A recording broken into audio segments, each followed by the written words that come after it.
So you can, with the horizontal flap, you can bring out just your penis and the testicles stay in their little holder. Correct. A little joey. Wow. You see, there is hope for the future. Remember when we first met John McClane? Argyle picked him up from the plane and took him down the Nakatomi Tower at the Christmas party. And the terrorists were overzealous, but it was sweet when they killed Ellis. And with a little help from Alan, John McClane kicked ass. Welcome back to Shat The Movies, the podcast where we answer the question, were the movies we loved when we were growing up really that good? Have you ever caught yourself thinking, why don't they make movies like they used to? Can you still remember spending your Friday night searching for the perfect movie rental at Blockbuster Video? Do you know what Blockbuster Video is? If you answered yes, and this is the podcast for you. I am one of your hosts, Gene Lyons. Alongside me are my co-hosts, Ash Tiger Magoo. Hi, y'all. And Big D, Dick Ebert.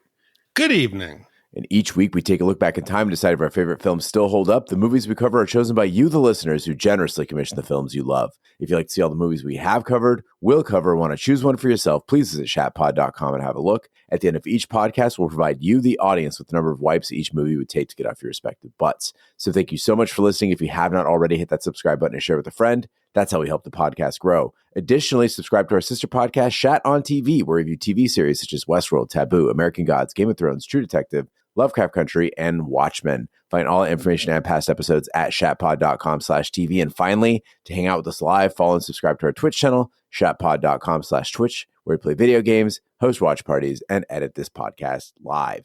All that being said, Big D, what movie are you reviewing tonight?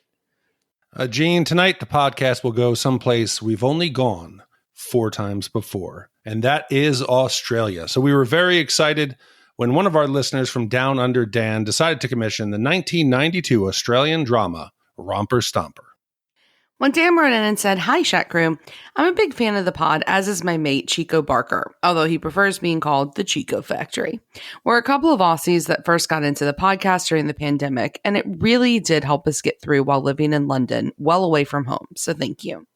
As for the film, to be quite honest, I haven't watched it in many years. I don't even know if it's that good or if it's aged well. All I recall is that it's an Aussie classic, has an early Crowe in it, and is topical. I'm looking forward to rewatching again in conjunction with the Shat review. Looking forward to the listen, and thanks again for your work. Keep it up. Cheers, Dan." I want to send a personal thank you to Dan for commissioning Romper Stomper, because in a previous pod, I think it was The Adventures of Priscilla, Queen of the Desert, I said I'm not a huge fan of Australian cinema, and I had totally forgotten about Romper Stomper. So Baz Luhrmann movies aside, which I love those, Romper Stomper is a movie that I have seen. It is an Australian film. It is fairly low budget, and I appreciate the hell out of it. As Big D said, Romper Stomper is a 1992 Australian drama written and directed by Jeffrey Wright in his feature film directorial debut. The film stars Russell Crowe, Daniel Pollock, Jacqueline McKenzie, Tony Lee Nguyen, and Colin Chin. The film tells the story of a neo-Nazi group in blue-collar suburban Melbourne. The film opened at number 1 at the Australian box office and went on to gross $3.2 million at the Australian box office, the second highest Australian film of the year behind Strictly Ballroom. Romper Stomper was nominated for 9 Australian Film Institute awards. It won Best Achievement in Sound, Best Actor in a Lead Role, and Best Original Music Score. So Big D, Ash, we always ask where you were and what your memories are of the film we're covering. Tonight it's Romper Stomper. Big D, let's start with you. So I have to be honest, I never even knew this movie existed, let alone watched it.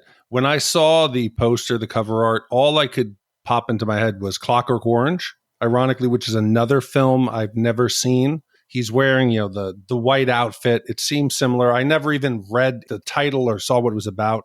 But once the request came in, said, "Would you do this?" I looked it up and I was like, man, well, this seems a little interesting. And this would fit in right with our other Australian movies. So I'm excited that we got to watch it because it's definitely something that people should see. I'm sorry, how have you never seen A Clockwork Orange? I've seen pieces of it. Naked parts. And it terrified me as a child, the holding the eyes open. It just seemed very weird. And as a kid, it traumatized me. I think I should go back and watch it now because I should be able to handle it. Oh, I don't think you'll like it one bit. No, but I don't think I'm going to enjoy it. But there's some films you have to see. Why?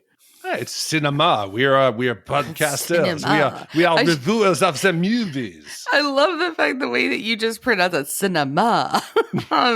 I like A Clockwork Orange. I mean, it's Kubrick. I love it. But this movie's nothing like A Clockwork Orange. I will say, though, I love Australian cinema. I am beside myself that a lovely human out there has commissioned Muriel's Wedding, because that is one of my favorite Australian movies ever. I love Priscilla. I love many of them. And I saw this at some point and I sat there and racked my brain as to like when it was, but I cannot remember, nor did I remember anything about the film. But I do love a young Russell Crowe. He looks great. I think he's a phenomenal actor. So I was actually really excited to go back and watch this one. I'm really excited to start calling movies with Russell Crowe in them early Crowies. Growing up somewhere between the goth and the psychobilly scene as a teenager, I was often exposed to skinheads who clarified that they were sharps and not neo-Nazis, so they're skinheads against racial prejudice. And Romper Stomper and later American History X almost always came up in conversations with them about skinhead culture and the way that skinheads are, misrepresented generally in popular culture. So I watched both of those movies in college. And what's odd is I remembered so much about American History X. I could remember that film clearly even 20 years later, but I discovered I'd largely forgotten Romper Stomper. So this was a really good rewatch for me to kind of refresh and remind myself of how much I love this movie in my 20s. So both of you seem to have experienced more Australian cinema than I have. Does Australian cinema ever take place plot-wise outside of Australia?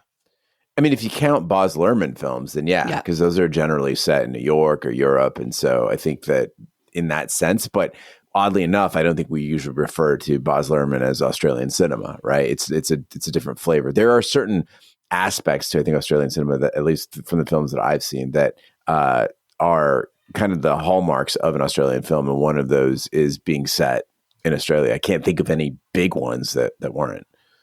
Yeah, I agree. I think that's what makes them so charming, though, is that they're like consummately like Australian in nature.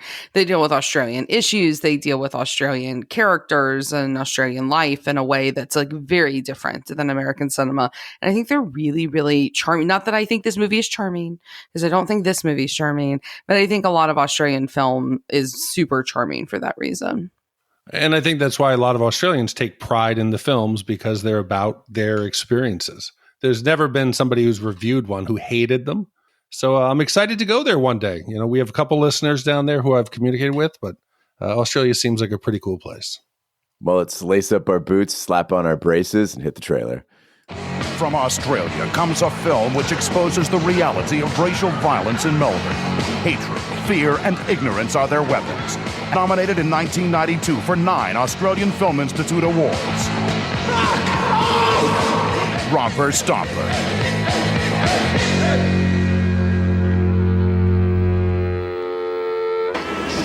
Because I don't want to be a white coolie in my own country. Because it's not our country anymore. Because rich people and powerful people brought in boatloads of human trash.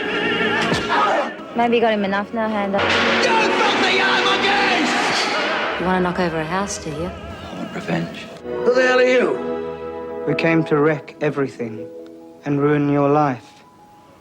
God sent us. So how do you know? He's my dad. I loved you. That wasn't love. You wanted me. Kill Bubs. Controversial and powerful stuff. The performances are fabulous. It's straight in the guts. Romper Stomper. A gang of neo-Nazi skinheads attack 3 Vietnamese Australian teenagers in a tunnel. The gang is led by Hando, a psychopath with homicidal tendencies, and his second in command, the quiet but similarly violent Davey.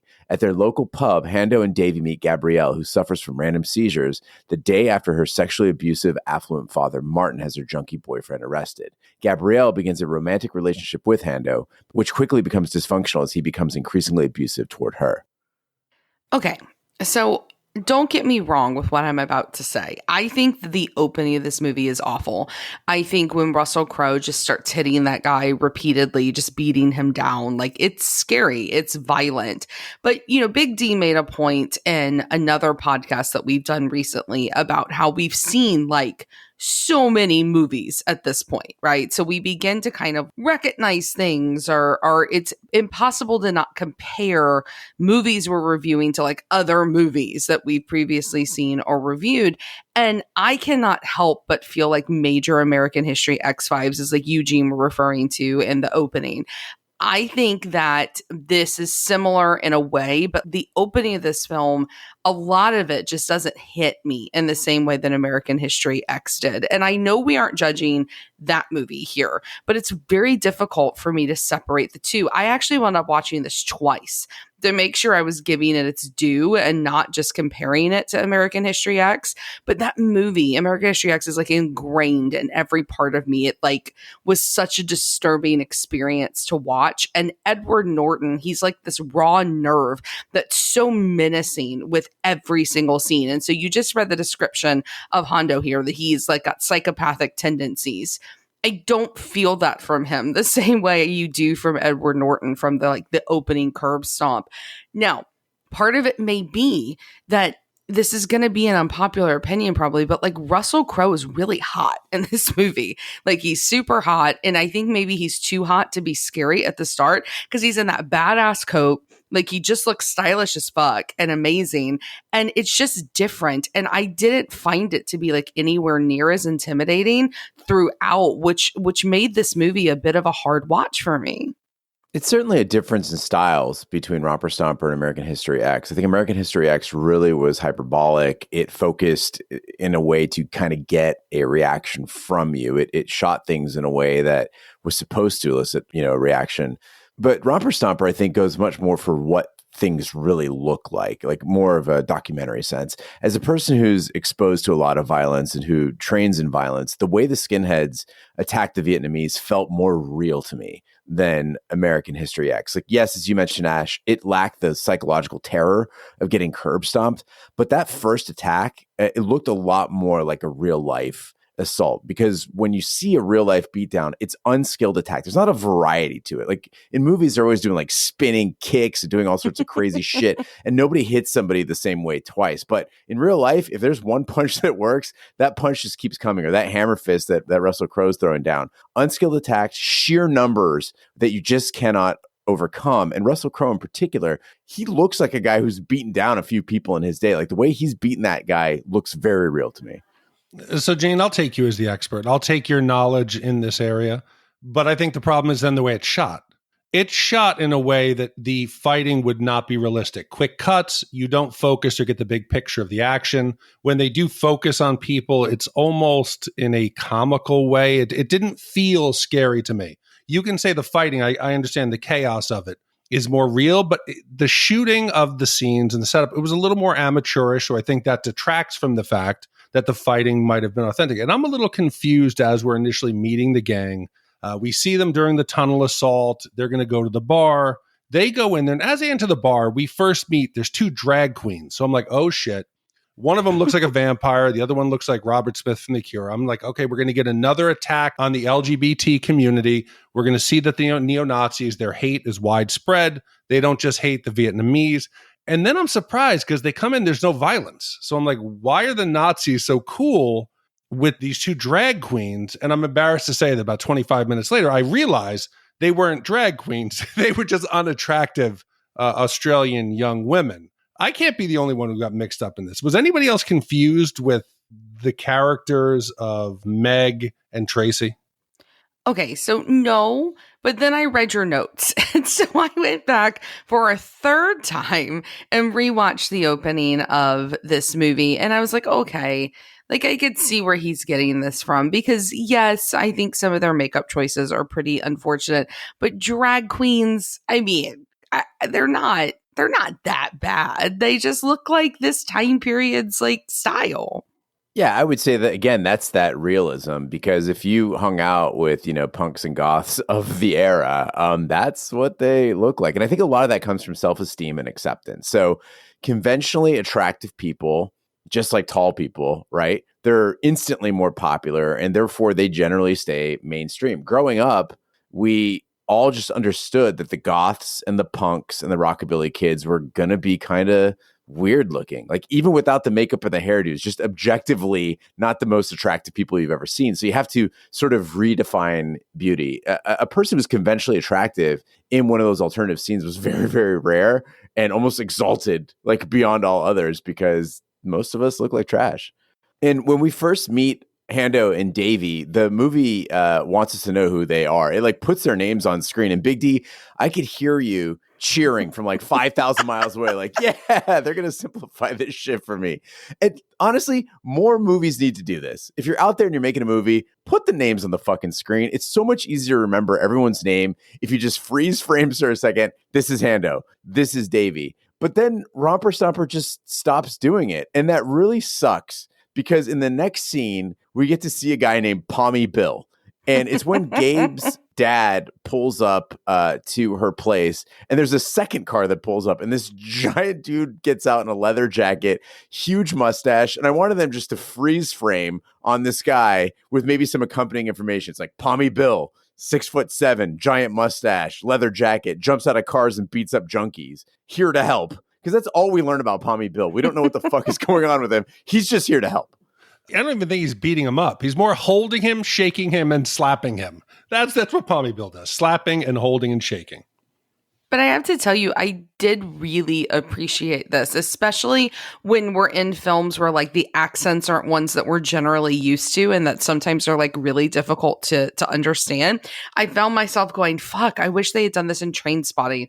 I wish they had done this in Lock, Stock, and Two Smoking Barrels. I wish that they did this in fucking Game of Thrones. Like just put up like their family sigil. Like every time somebody walks in a room, it makes it inherently easier to follow. And what I loved about this is it set them up like good guy, complicated bad guy, like it automatically was clear like what we were dealing with. Ash, you mentioned that you were drooling over a young Crowe, and between Barry Bostwick in Rocky Horror Picture Show, which we recently did, and Russell Crowe and Romper Stomper, I'm really starting to rethink my position on tighty whities, because he looks amazing in those. Like his ass is tight in that shit. His junk looks gigantic. Either I've been buying the wrong brand of tighty whities, or I just don't have the right body for it, because I've abandoned them completely. So I looked into it to see, is anybody still wearing tighty whities? Like, is it just me who's into trunks? And it turns out only 6% of men now wear tighty whities, at least in the US. Most are into boxer briefs. I'm a trunks guy. I like boxer briefs, but just with the shorter legs, Big D, if you were built like Russell Crowe, tighty whities? I'd probably wear nothing. Or I'd wear like those really, the jazzy ones, like with the really thin elastic. But tighty whities lately, I've kind of gotten into them again. They hold things in better. Like if I'm going to the gym, I like them. Or even the biker shorts that now have like the pocket for your phone in the side. Did you know that tighty whities came after boxers? No. It's fascinating to me. So basically, guys were used to wearing long johns, and then they brought in boxers. And everyone's like, oh, this is pretty cool. But they're like, my dick's slapping around all over the place. And so a guy who was back in the 30s had heard that in France they had been doing Y-cut underwear. And so he's like, oh, yeah, cool. If we just give you more support. So they were actually an evolution past the boxer until people realize that you look like your grandpa on them. Well, it makes sense. If you look at like Victoria's Secret, they've made their business model on improving the bra year after year after year, which I don't know how they do that. But yet the male underwear really hasn't gone through that kind of evolution. Yeah, they haven't improved the bra. The bra is still like a massive torture device, which is why I don't wear them except for like one day a week. I'm fascinated by the number of women who sleep in their bras.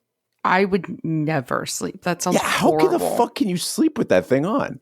Well, there's this whole like misinformation campaign on like TikTok that like if you don't wear a bra that like your boobs sag. It's from the bra industry.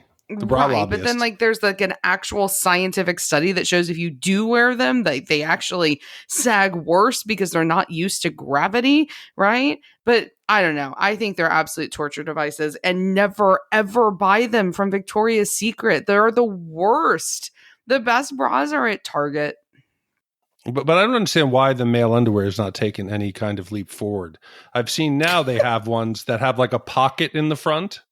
Yeah, the two big developments that Roger actually turned me on to, one was the horizontal flap, which is fantastic. So instead of having a horizontal flap. Yeah, so it's called a quick draw. That's literally what it's called, a quick draw flap. I think Tommy John's does it. And so basically instead of having to pull the two parts apart or pull the waistband down, you just have like, it's like a little kangaroo pouch, and you pull it down and plop, there it is. And that's wonderful. And then the other one is like that the trunks now kind of cradle you a little bit better. So you can with the horizontal flap, you can bring out just your penis, and the testicles stay in their little holder. Correct, a little Joey. Wow. You see, there is hope for the future. And then, of course, now with some of the new fabrics that can cool you down there a couple degrees, which is also very refreshing in the Arizona heat. But to go back to your question, Gene, to finish it, I don't think these were normal tighty whities. They seemed like a more silky fabric. But knowing Russell Crowe, he fluffed up a little bit.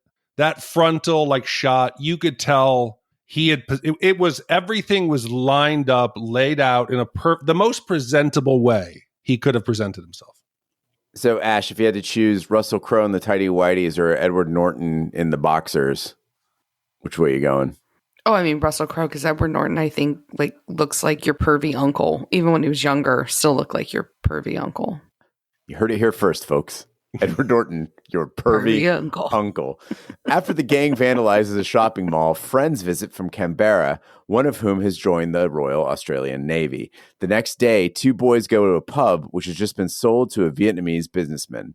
Hando and his gang savagely beat two of the new owner's sons while the third son escapes. A large mob of Vietnamese men, led by Tiger, arrive and outnumber the skinheads. Several skinheads are beaten by the angry mob, among them Magoo, Luke, Champ, and Brent, none of whom get their names on screen. The rest of the gang is chased back to their rented warehouse, from which they narrowly escape as the Vietnamese burn it down. So I've already talked about how like I felt really conflicted at the start of this movie because like there's some pretty chic style choices throughout this film. Like Hondo's whole look at the mall, fucking awesome, right? But they're horrible people. Like these guys are not good people. And the girls, they look like shit. And not because they're ugly, because they aren't unattractive women necessarily. It's just they don't look good. They look tired and like they've not taken their makeup off for days. And Gabrielle, she's a really annoying character. And girls like this, I know. So I have never hooked up with a girl. I've made out with a girl, but I've never hooked up with a girl. But I have hooked up with guys who act like this, where like you get them home and like they're really grateful to be there in a way that's like really off-putting. And then they make random comments to you about, you know, wanting to know that you like them a whole lot. And so when she's hooking up with him and she keeps asking him to tell her that he loves her, so uncomfortable. And then that little nightgown that she's wearing with that teddy bear the next morning, it was so much scarier than the gang at that point. Like what's happening there? Like it's like a misery thing.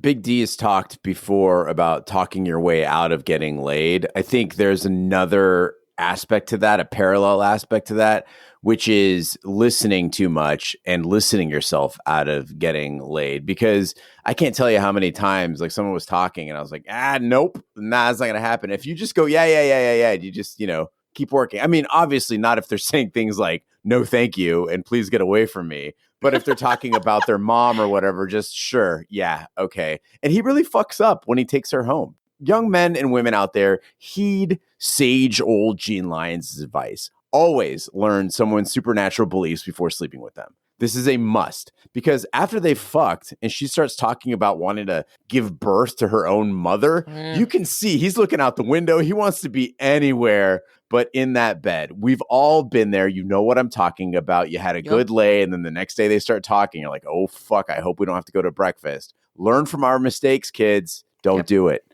You see, but I think Hando's doing his primary job. He's the recruiter. He's the front man for the gang. He has to bring in new members. He has to recruit. He has to keep people happy. He has to throw parties. He's got to find them places to live, give them motivation. So you get in a fairly attractive Gabby. That could bring in some additional muscle down the road. So I'm okay with that. Is she fairly attractive? Compared to Robert Smith and the vampire, yes, very attractive. I mean, she's not unattractive. I think she's too skinny. She looks like Rainbow Bright with those like colored sleeves. Yeah, she's like really skinny. She looks like and I actually looked up to see if this was her. She looks like the lady that's the meth addict that Tobias gets with in season 4 of Arrested Development. Like he accidentally starts dating. She's just, she's and really Gene is skinny. feverishly typing away. He is. No, I thought she looked like Amanda Plummer. No. I don't know. I thought her body was fine. It was everything else going on that was bothering me. No, I think in that group, she is definitely the A+ talent. She's going to be the best recruiting tool. She's no Liza Minnelli. We'll debate that another day. But I was pleasantly surprised. We got to see her naked, and there was plenty of nudity, which I was kind of shocked. They just kind of drop it on you. It's like, oh, we're going to hook up. Boom. Full doggy style. They show everything, basically, except for penetration. We get to see a couple pairs of balls, tons of asses. We get to see Gabe's nipples. I was glued to the screen and really, really falling in love with Australian cinema. I mean, sure. But I think that scene was like really frenetic. It made me really crazy dizzy. And I just didn't get like what they were trying to do with that whole interlude. Like, are they saying these guys party hard? Like, are they trying to like, look how crazy their lifestyle is with some sex thrown in, which was a really realistic sex scene. I will tell you that. I think that, you know, Gene, you're talking about like a lot of times in movies, the fight scenes are hyperbolic. Like that certainly is true about sex scenes. Like when the dude comes and like I appreciated how realistic that whole like interlude was, but I don't know, like it was just a lot and I don't know if there was any payoff. And you can compare this to maybe like the scene in Trainspotting where they're at the club and they go home with those girls. It's the same thing. Like it's really frenetic. It's really like out there. It's supposed to show you what their lifestyle is, but that one like made sense in that movie. I didn't love this one because I just felt it was so much I didn't know where to look. Yeah, I think the idea was that this has happened before and it's happening again. Like this is just their life on repeat. Hando's always going to pull some tail. Davey's always going to be left out with violence as his only lover. While he's, you know, while Hando's fucking, he's down there beating on the heavy bag. Sonny's always going to be a shit bag. And I took it as this wonderfully nihilistic scene that took me back to my days of passing out in warehouses and sleeping with random people in pools of spilled beer. Like it felt very familiar to me where those parties were a world and you don't really remember who was doing what. And suddenly you wake up the next day and, you know, you got vomit on your sailor suit. Yeah, but I don't know how you convert that one or two times doing that in a warehouse to a lifestyle. It is a miserable existence. And like Ash said, they don't look well. They look tired. They look dirty. They look hungry. It's a miserable existence. And I think the movie does a good job of portraying that. It's not something like they're glamorizing the lifestyle. It doesn't work that way. But there's also something in the way that the movie is filmed that I could not get over. The first half, when we get the battle with the Vietnamese and the street fights, there is always, you can spot a fresh set dressing of smoke. Like the fog machine had just cut out and the Nazis are screaming. They're running wild down the streets and they're running, like you said, Gene, like somebody really does. People don't run pretty like they do in the movies. They run ugly, arms flailing around like kids, and they're chasing them down the corridors. They're going over the barricades. They're trying to get into the base that they have. And the Vietnamese group, they felt like it was like The Walking Dead. It's just wave after wave of zombies. And they're just swarming them in the streets. And it's the shaky cam. So it just felt wild. It was like the cubicle outbreak we had in Westworld season 4. You know, if you focus on one or two people, you'd be like, what are they all doing? But it just seemed wild. And then when they get into the base, into their hideout, there's like a coat rack with melee weapons. It's like machetes. There's like a medieval axe. There's all kinds of shit. But what's the best weapon that they have, Gene? It is the good old slingshot. They pull that out and start shooting people left and right. But to me, it felt like a siege in The Walking Dead. So you and I were clearly on the same wavelength because I was coming in, you did your notes before I did, and I was coming in with a bucket that I was going to label zombie film because I felt the exact same way. There's this whole underlying feel that like they're the only people in the world, especially that shopping mall scene. Like it is very Dawn of the Dead and like every part of this section of the movie. And even where they live, it feels like this abandoned space that they go hide out in by night because it's where like, you know, the zombies aren't going to go get them. And like, sure, there's Nazi shit, but it feels put together in this haphazard way that it feels just overall like just like very post-apocalyptic. I think that makes sense considering that Footscray, where they live, it's only like 17,000 people in that town at the time. And so it would feel very much like you're the only people on Earth if you had a running riot down the streets. And talk about making a fight scene worth watching, though. Because most movies, there's like 2 hours of talking and then like there's the fight, right? Like 2 minutes of brawling. This felt to me a lot like the one shot from True Detective season 1, where they're like going through that entire house to house, you know, fight and they're trying to escape. Because this fight goes from the pub to the alley to the streets to the warehouse. My blood was pumping and I was like ready to jump into the screen and get into the fight myself. But you have to admit that the technical aspects of these shots are not on the same level as that in True Detective. Oh, no, True Detective was like next level. But I think the idea being that it was the continuity of it, right? Mm-hmm. That it wasn't this thing where there was a fight in one locale and then it was over and then a bunch of people talking again after they escaped. It was the fight and then more fight and then more fight. And you thought, okay, surely it's over now. Nope, we're going into this next building and it's going to keep going. Now the building's on fire. And the movie has serious balls because the soundtrack to all this is just going during the party, during the fight scenes. The soundtrack is blasting neo-Nazi oi music. And I'm like, is this Screwdriver? Like, is this Skullhead? This doesn't sound like any song I've heard before. Nope. It turns out they actually put together a studio band of session musicians. They're not skinheads. They're not even punks. It was just like paid musicians. They said, come in and make something that sounds like neo-Nazi oi. And the lyrics and the sound are so authentic. I was completely fooled. I said, I cannot believe they're playing this on a movie soundtrack. The lyrics are like, smack him if he's yellow, smack him if he's black, yes. Smack until he fucks off and doesn't come back. I'm like, holy shit, man. I can't believe this wasn't real. Because when you're watching it and subtitles come on, I was like, how you took some serious balls. You're 100% Gene. And the fact that it got awarded for that, hats off to you. Well, the skinheads soon find a new base at a nearby warehouse and plan retaliation against the Vietnamese. Gabrielle suggests the gang burgle her father's mansion for guns. After beating and tying up Martin, the gang ransacks the house and smashes one of his cars. The youngest skinhead, Bubs, steals a deactivated revolver from the house. Gabrielle tells Martin the burglar is revenge for his years of abuse, then reveals to Davey her plan to take Hando away from his violent life. Martin eventually frees himself and uses a gun to scare away the gang. Due to this incident, Davey begins to question his violent lifestyle. So Romper Stomper in 2022 is 30 years old, and it is set on the other side of the world in a place that we're not that familiar with. But this movie is incredibly relevant to Americans today. The neo-Nazi skinheads hate immigrants for what? Bringing cheap labor to Australia and taking over their city. But if you think about it, the Vietnamese, what are they doing? They're hard at work. They're opening restaurants. They're planning to upgrade the pub. They're in there taking measurements and how they're going to spruce up the place. It's a total shithole. The skinheads themselves, they don't have jobs. They loot local stores. They terrorize their own community.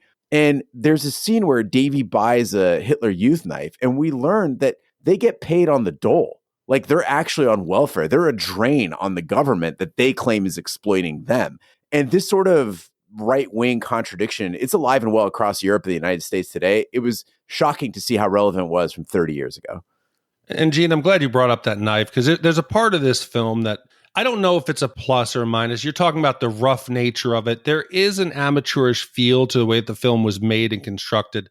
And I'll kind of put that aside because there are budgetary restraints. It does feel like it's a less polished film than we're used to. And there's a lot of issues I have with the plot and the story and the foreshadowing. If you're going to make it successful in film, it's got to be super subtle. You can't see the significance of something until they reveal it later on. And Romper Stomper, this thing, you could have called it like Chekhov's Stomper. Every time something comes up and they want you to see it, the movie, like they might as well shine a spotlight on it because they're like, hey, pay attention to this. I'm buying a Nazi knife. oh, the steel is not as good as it would have been because they were running out. I have a book of matches. Let me get the giant yellow gas can. Or Bub's comment, which is the worst, when he's playing with all the guns and they make a point to say that they're plugged. And boy, this one sure does look real, but it's got no firing pin. Wow, we could definitely still use it. I'm like, yes, I know exactly what's going to happen. Does it hurt the movie, though? I mean, The Usual Suspects, Reservoir Dogs, they literally show us what's going to happen and then rewind and take us back from the beginning, back up and get us there. I don't have a problem with any of this. I enjoyed seeing the pieces laid out in front of me, understanding the foreshadowing, and then watching the pieces play out. I wasn't frustrated by it at all. I don't know, though. I think those are interesting examples for you to use because I think that they lay everything out with intention because they're meant to be mysteries. This movie is not meant to be a mystery of any kind. I think like it's just meant to be, I got like major Point Break vibes, which I know it isn't Point Break at all, but like I just, maybe because it ends on the beach. But there's this whole thing behind it where it's like this guy wants his friend to be better than he is, but he's not. He's a criminal and he gets sucked in by him, but he's trying to get out. Like it isn't a mystery of any kind. And so foreshadowing doesn't bother me when it fits in that genre. But I have to go with Big D here. I thought it was like really heavy handed. And I think it did take away from the movie because if this had been just like a straightforward like character exploration and like Davey or in Hando, whichever one they decided to focus on, I think it would have been a stronger movie for it because it did have that grittiness about it. And once you throw in all the foreshadowing, it feels like a movie. It doesn't feel like an authentic story. Okay, I'll buy that, but I'll pull the Shakespeare card on this one and say, listen, Romeo and Juliet, or if you want to go a little more contemporary, let's say West Side Story, right? I mean, we know exactly what's going to happen as soon as devices start getting put into the plot.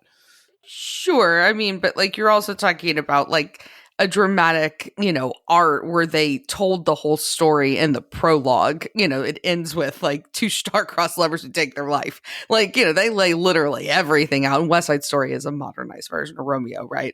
But I don't know. I just think I was enjoying the movie in a lot of ways, but it kind of rubbed me the wrong way. It just felt like they didn't trust their audience to figure out what it was they were doing, which makes me as the audience question whether or not they knew what they wanted to do. Agitated by Gabrielle's criticism, Hando abruptly hits, berates, dumps, and evicts her. Davey decides to quit the gang and gives Gabrielle his grandmother's address where he'll be staying. Gabrielle informs the police of the gang's location and spends the night with Davey, where they confess their feelings for each other. The morning after, the police raid the warehouse and Bubs is shot in the head. The gang is arrested, but Hando successfully evades capture. So at the risk of angering Gene, I'm gonna talk more about the film's shortcomings here. We know it's low budget, but the other area that I felt really cheap to me was the editing department. There's several really strange cuts or choices that they made that are really jarring. And I rewinded the movie because I'm like, shit, I must have missed something. I must have dozed off because we're in a different place. Something's going on.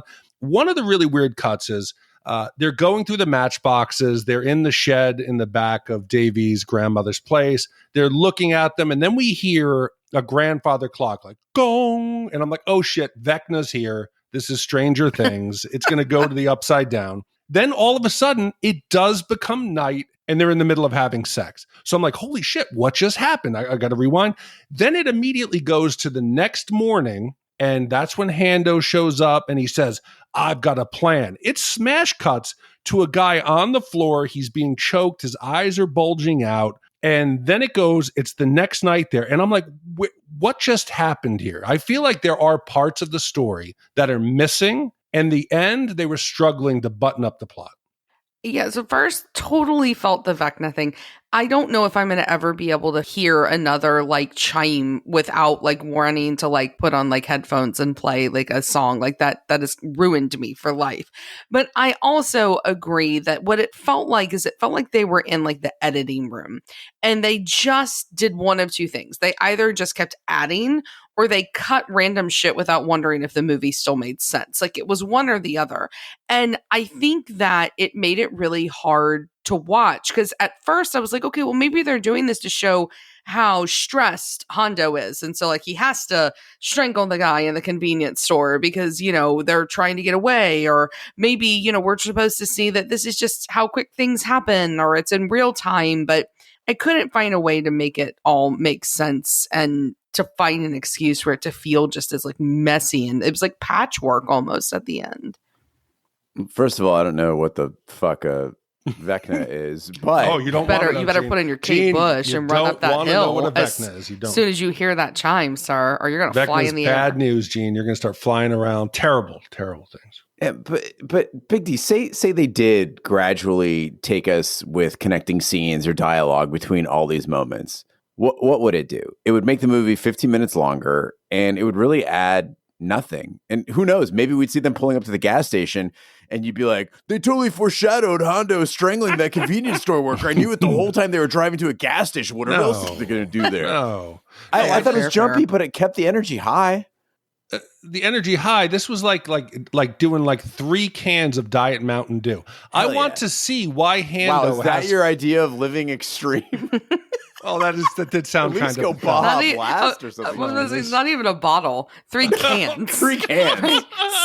So he's got 24 ounces, guys. Fuck, I'm just going to Mountain check out. Dew. You're 100% correct. What was happened? You're uninvited from the bachelor party. I didn't go with heroin. I didn't go with like meth. I didn't go with anything. You went with Coke. Mountain Dew. Mountain Dew. Jesus Christ. Diet Mountain Dew. Right. Well, Diet Mountain Dew's got, I think, higher caffeine. But I just wanted to see Hando's control over Davey. How does he keep pulling him back in? Show me the power that he has to manipulate him in a way that's believable. So when they're in that gas station, I'm like, shit, I see how he controls him and has the power. I would have taken those 15 minutes if we would have gotten more Davey, because I really like Davey. And when I first saw him, I mistook him for a young Vinnie Jones. He looks a lot like a young Vinnie Jones. But soon I realized it was a different actor. And I wondered, like, why haven't I seen this guy in more films? He's handsome. He's well built. He's talented. And he's dead. Daniel Pollock, who played Davey, he committed suicide by walking in front of a train before this movie ever made it to theaters. What? Yeah. Wow. And then Russell Crowe wrote a fucking terrible song about it. Of course. So I don't know if you know, Russell Crowe has a band, Oh. and they are bad. But it's like, I was like, okay, maybe it's a personal tale. It's a sad song or whatever. No, it's like acoustic cock rock, terrible song. Guys, do go listen to it, but don't blame me for what it sounds like. He ruined the entirety of Les Mis. Like, Javert is not Russell Crowe. He does seem like a guy who would stuff his tighty whities, right, Gene? You got to admit that.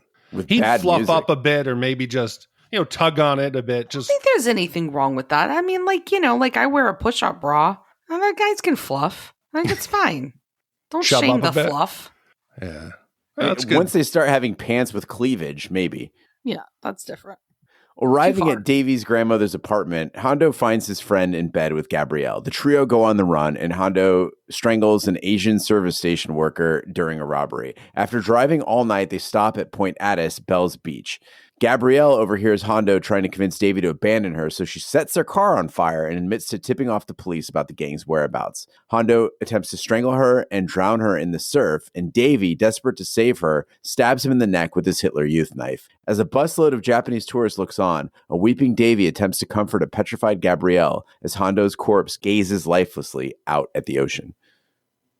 Okay, I was rolling my eyes when Hondo comes in and he sees his friend fucked his girl. And then we get like this moment. Because here's the thing. Russell Crowe, I do think the Javert performance aside, is a great actor. So I get it. But like his little eyes welling up with tears. I'm like, what do you expect? You attacked her. You hit her. You're not a good guy. So of course she's going to go to the nicer guy with the weird matchbook collection. Like, you don't deserve happiness. And then calling her desperate later to Davey, which she is. She is. But like, trash talking her, dude's an asshole. Oh, I don't think that was about Gabrielle. I think he was hurt by Davey. Like that Davey would do that to him. Oh, maybe. You still don't get to be the victim, Hondo. no.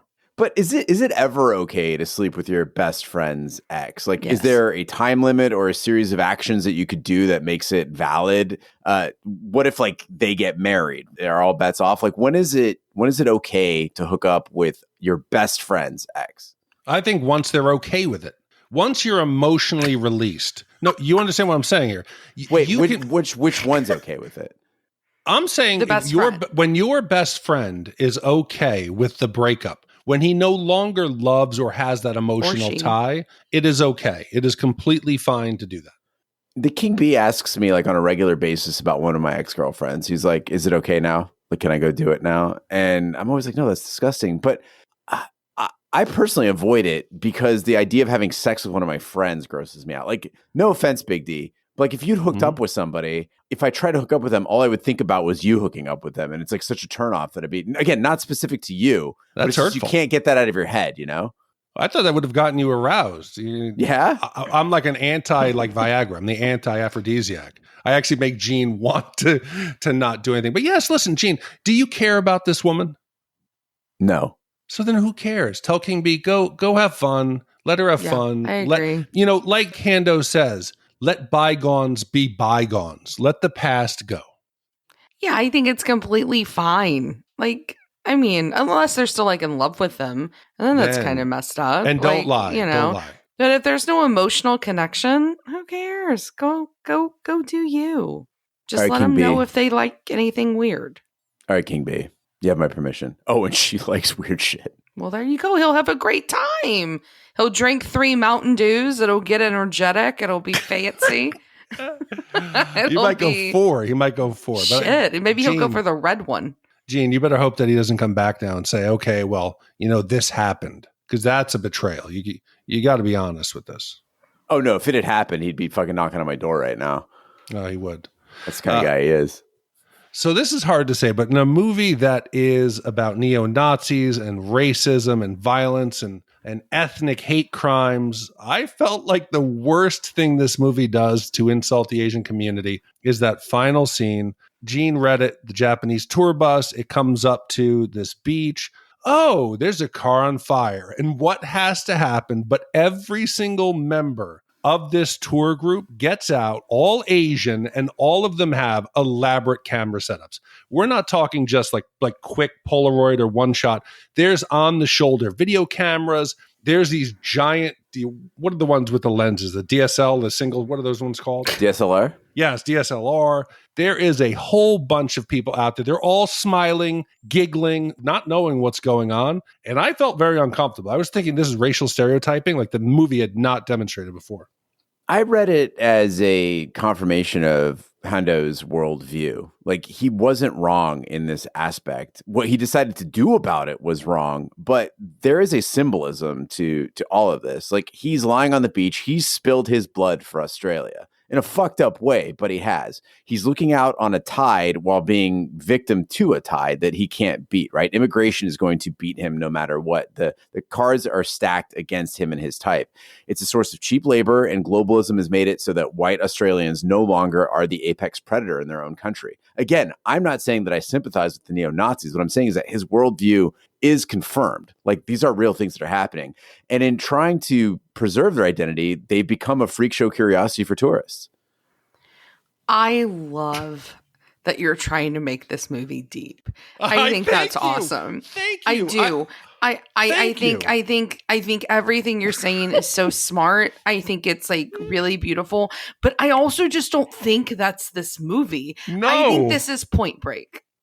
Oh, you think that they just happened to end up on the beach, that there wasn't an actual metaphor with the tides there, or the fact that he's on the shore because white people are themselves immigrants to Australia? Like, you don't think all this is intentional? I think that you are one of the smartest people I know, and I adore you for it, and that you put your beautiful brain to work when you watch things. And I love that about you. But this is Point Break.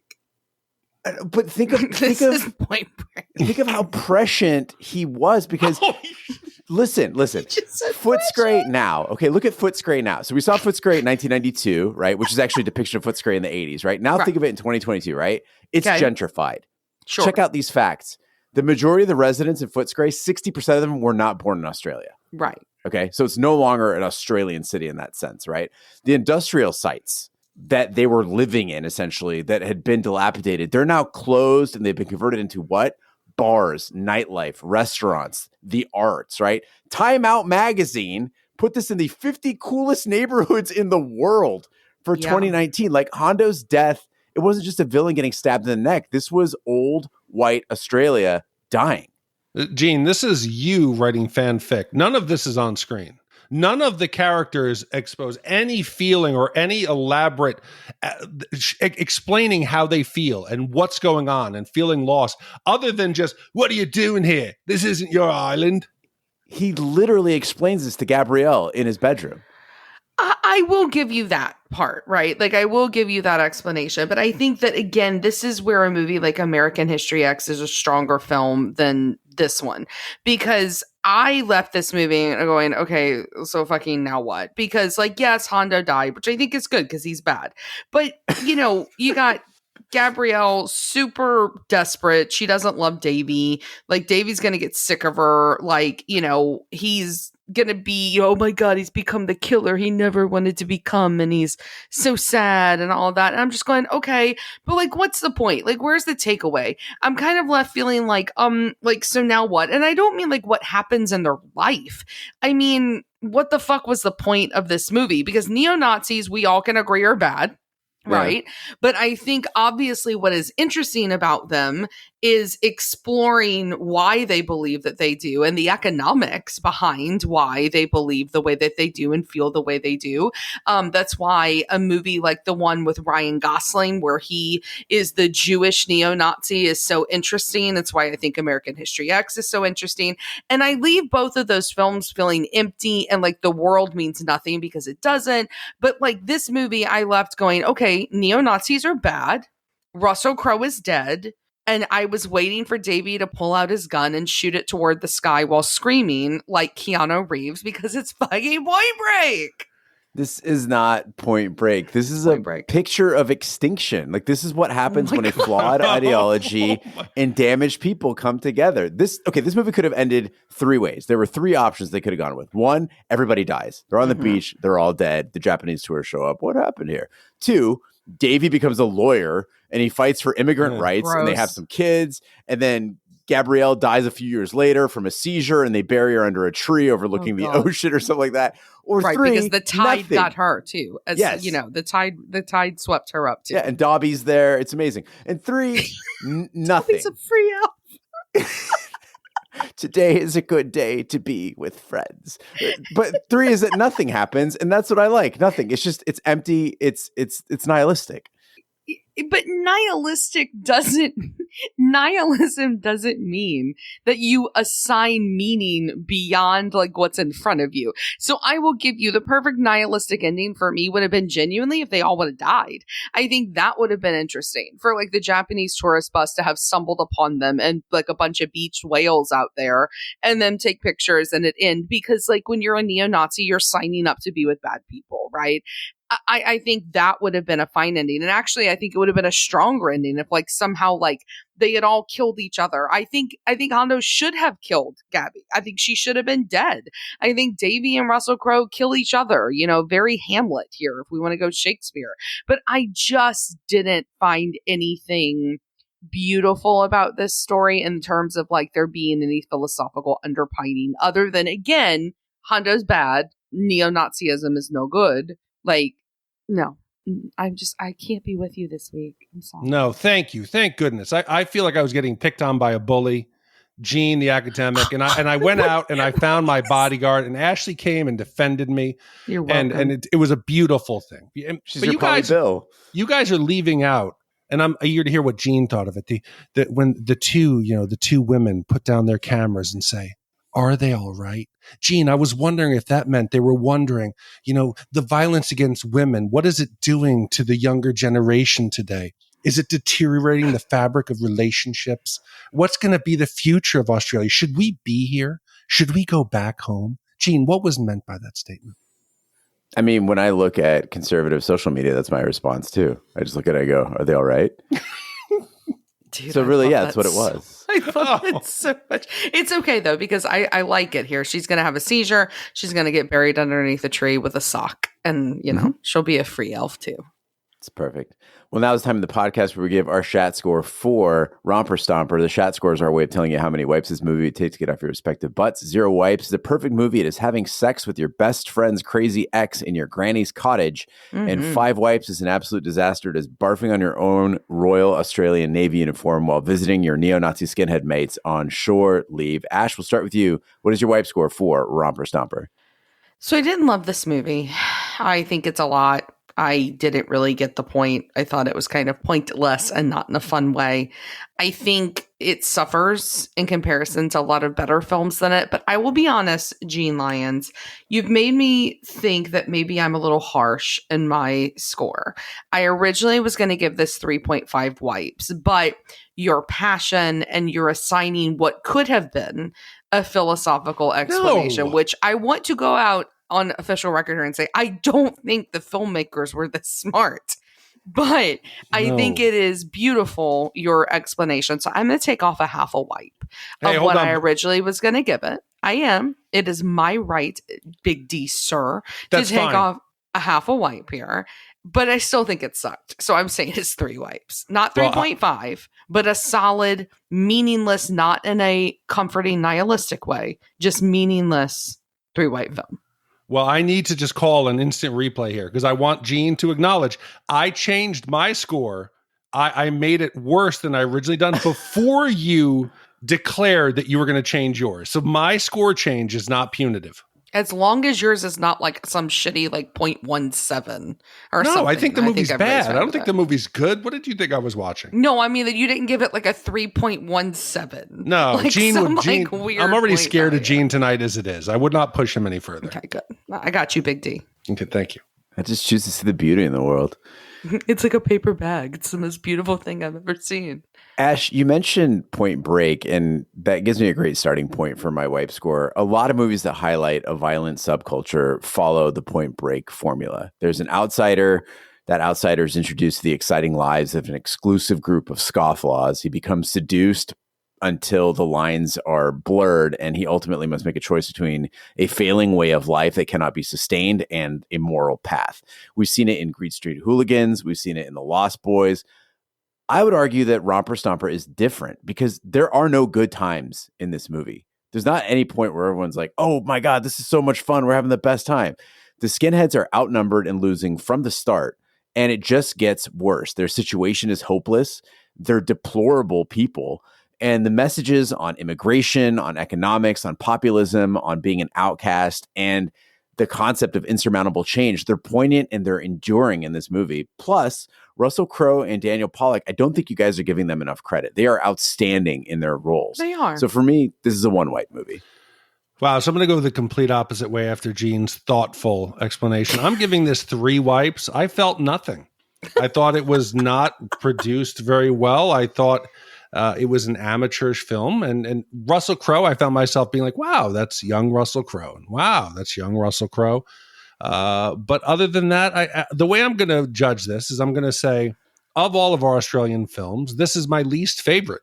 I would rather watch Priscilla, Queen of the Desert, Road Warrior. I would even watch Crocodile Dundee before I'd watch this film again. 3 wipes for me.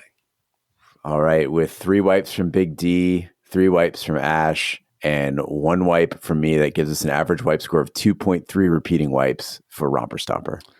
So Gene with a wipe score of 2.33 repeating wipes.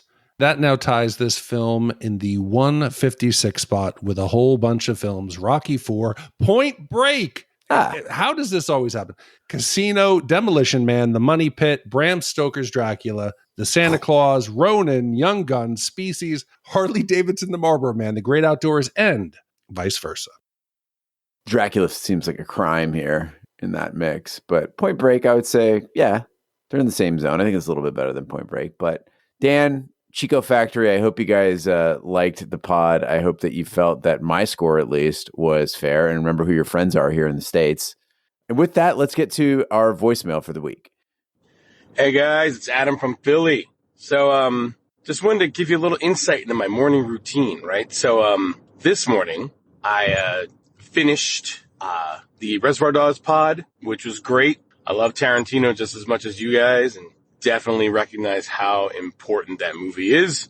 So then I moseyed on over to your website and checked that my Bowfinger commission was up and ready to go. Saw it on the schedule for October 2023. Cried a little bit because it's so far, but like whatever, it's on there. I'm super thrilled, right? So then I go and check my email, and in my email is a message from Big D saying that I have made Shat history. And I can't tell you how excited I am to be part of this. That Shat history is that for the first time, there's been a dual commission. I totally So forgot. two people commissioned Bowfinger. I totally forgot. I see how important your listeners are to you. Oh, I no. understand where we stand on the pantheon of Shat, especially us here in the great Northeast. It's fine. No, but in all seriousness, it's totally cool, whatever has to happen. And trust me, I got a ton of other movies in the pipeline that I can commission. So give me the word and I will put something else out there. No problem. You guys are the best. I love you no matter what. Keep it up. Talk to you soon.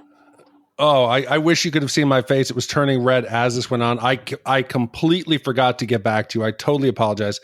The work that goes in behind the scenes, I wish you guys could see it. It's not an excuse. I should have been on top of this. But in this one case, I think we talked about Bowfinger on an episode. You wrote in, somebody else said something. The other commissioner paid. Then it was just big. It was like I'm talking about hours of somebody paying for it. So I added it to the schedule only to realize later the duplicate, all on me. I think it's a great situation. If I ordered a pizza and a pizza arrived at my door and Big D was like, oh no, I ordered that pizza. It's like fucking great. We get pizza now and then I get another pizza later. This is fantastic. So I think it's the best situation that could possibly happen for a person. Yeah, I'm going to look at it in that way. Yeah, he will get his film. He'll get Bowfinger, and he'll get something else. So I will reach back out to you. I will find out what you want to do instead, and I will get it in its correct place on the schedule. Well, thank you so much for calling in, Adam, and best of luck to the Phillies if they haven't won the series already. Gross. Go Stros. I love the Frenetic. Oh, I can't put my 2 cents in here. And the city of Philadelphia. And following up on that, also, we have a bit of business to do. Speaking of Big D not knowing what's been commissioned, we got to talk about Pump Up the Volume. Yeah, so Pump Up the Volume was discussed. It was never paid for, so it's not on the schedule. So Eric, who wrote in on the last episode and asked us to commission our own film, pick the movie, I think we're going to go Pump Up the Volume and add that to the list. So thank you, Eric, so much for that commission. I am so excited. The only thing is I think that we should just move it to next week because it is glorious and we should all watch it now. This movie's so good. Have you seen it? Have either of you seen it? I have not seen it. Oh my God. Big D? No. Happy Harry Hard On. Is that the one where he's like an underground DJ and he's traveling around trying to fight the FCC? I mean, that is a really dramatic retelling of this plot, but he becomes the voice of the young kids. Don't listen to adults. They're downers. Oh my God, talk hard. I had that on my binder for years. High school, talk hard. Shut wow. up. It's so good. I almost think I got to fly out to Texas. I got to fly out. Dude, and you come out. I will host mansion. you.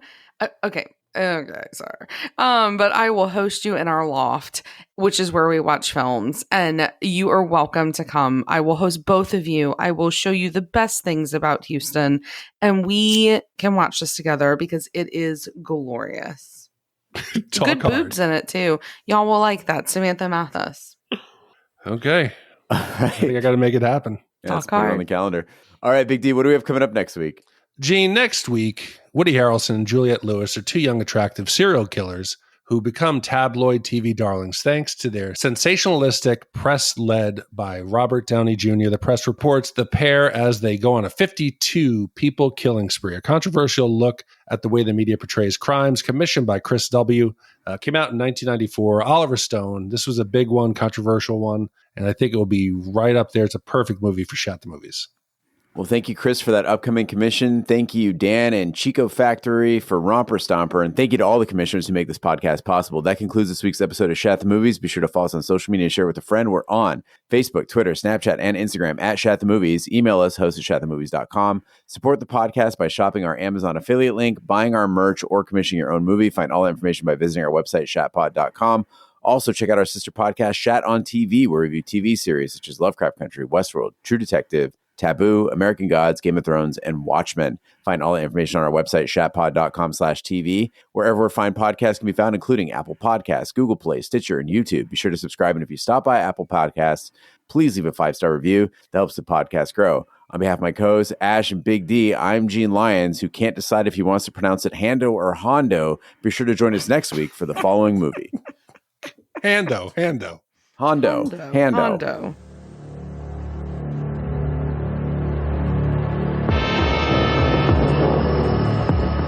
Platoon, Wall Street, born on the 4th of July, JFK.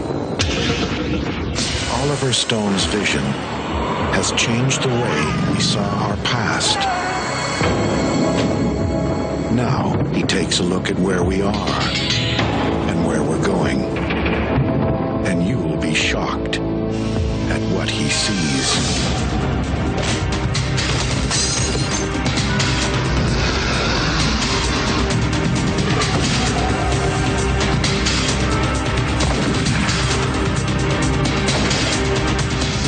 And Mallory, feared by thousands. I love you so much, baby. I love you. Watched by millions. We're fading. Can't stop fading. Nobody can. It's kind of like the Twilight Zone or something. Woody Harrelson, Juliette Lewis, Robert Downey Jr., and Tommy Lee Jones. What do you have to say to your fans?